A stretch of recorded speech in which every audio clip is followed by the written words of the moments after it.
Dyma fi ar y ffin gyda Republika Srpska. Felly, i esbonio, mae Bosnia Herzegovina di rhannu'n ddwy ran weinyddol, lle mae'r gogledd a'r dwyrain gyda'r ffin gyda Serbia ydy Republika Srpska. Byddai'n hoffi ymuno gyda Serbia go iawn, ond dyw'r cymuned rhyngwladol ddim yn gadael hynny. Mae UEFA wedi dweud mae rhaid i chi chwarae yn un tîm pêl-droed, lig pêl-droed i chwarae yn cwpan UEFA.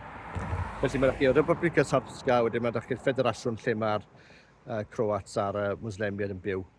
Felly, mae hwn tua hanner, dwi'n gyrru draw o Zenica sy'n tua awr a hanner ffwrdd dros y mynyddoedd pert iawn ar y ffordd i Banja Luka, y brifddinas Republika Srpska, lle mae'r Senedd a prifysgol. Pawb wedi bod yn lle braf iawn, y Muslemiad, pawb yn Bosnia wedi bod yn ddinas bach hardd.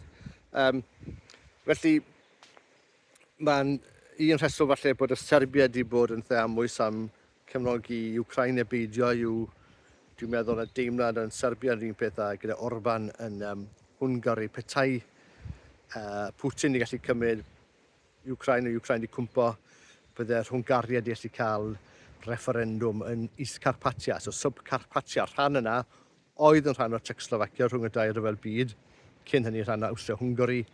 Ar ôl ai'r ryfel byd gaeth roed i Ukraine, ond mae dal lleiafrif Hwngariaid. O 100,000 o bobl yn byw yna, felly ddim ansylweddol.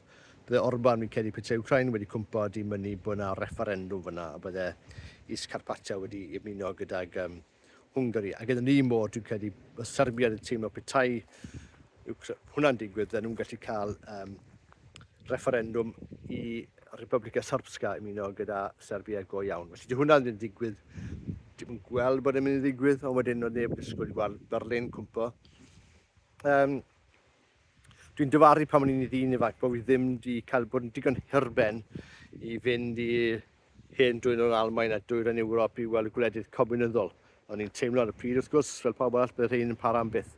Ond cwmpo nhw erbyn bod fi'n 21 oed, a dwi'n gorafin bod fi ddim wedi bachu'r cyfle yna. Jyst i weld ffordd arall o defnydd bywyd, ffordd arall o bobl yn byw, pobl yn meddwl, pobl yn gweithio, pobl yn bita. A mae hwnna wedi mynd am byth. Felly ers hynny, dwi wastad eisiau mynd i rhywle lle mae modd i fi gweld lle mae ffiniau falle newid, neu mae ffiniau cenedlaethol yn newid. Mae hwnna'n ddiddorol i weld beth sy'n digwydd, a falle gweld y broses yna gan bod fi wrth gwrs yn Gymro. Yn gweld newid nawr mawr gyda Plaid Cymru di ennill yn y Senedd Cymru. Felly dyma ni, ffin gyda Republika Srpska ar y ffordd i Banja Luka, tua awr a hanner i fynd.